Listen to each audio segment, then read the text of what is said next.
Nama saya Priska Patilis Paula Andina Talarik, umur saya 16 tahun.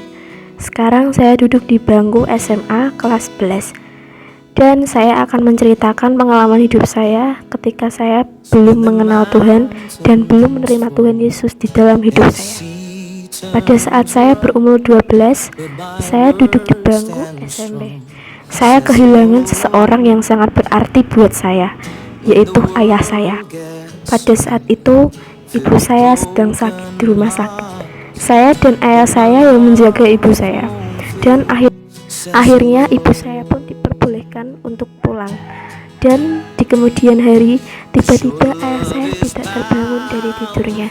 Saya berpikir bahwa ayah saya kecapean. Dan ternyata setelah dibawa ke rumah sakit, ternyata ayah saya sudah tidak ada. Saya pun kaget mendengar kabar bahwa ayah saya sudah tidak ada. Dan semenjak itu hidup saya menjadi berubah.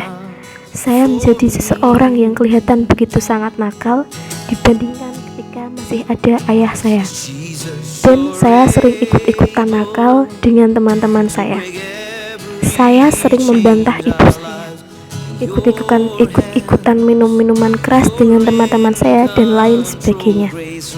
Dan suatu ketika saya mengalami sebuah penyakit. Penyakit saya ini sulit untuk disembuhkan. Saya sempat putus asa. Setelah itu, saya pun berdoa kepada Tuhan, meminta mukjizat agar saya dapat disembuhkan. Disitulah Tuhan mengetuk pintu hati saya. Dan saya pun diubahkan menjadi orang yang lebih baik lagi. Di situ pun mukjizat berupa kesembuhan pun terjadi pada saya. Dan kini saya pun ikut serta dalam pelayanan. Sekarang usiaku 16 tahun. Aku sangat bahagia di saat aku berusia 16 tahun ini. Karena rencana Tuhan semakin hari semakin indah di dalam hidupku. Tuhan telah mengubah hari-hari kelamku yang dulu-dulu menjadi hari-hari yang begitu indah. Aku bersyukur hari ini aku masih diberi kesehatan, diberi umur panjang, dan masih bisa merasakan udara segar.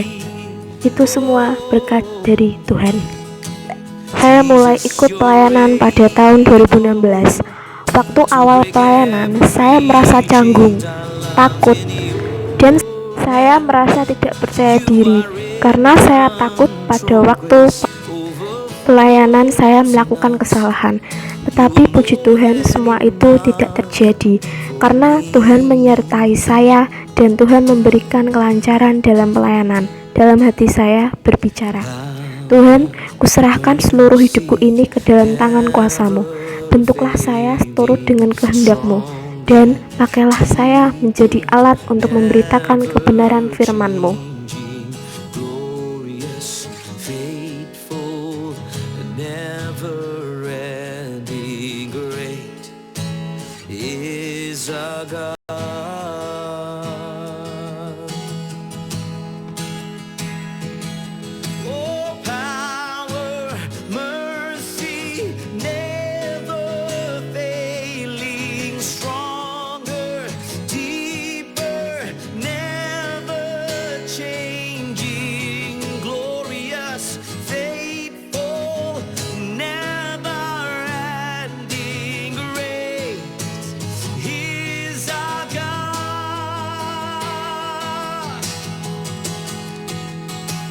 Your love is powerful.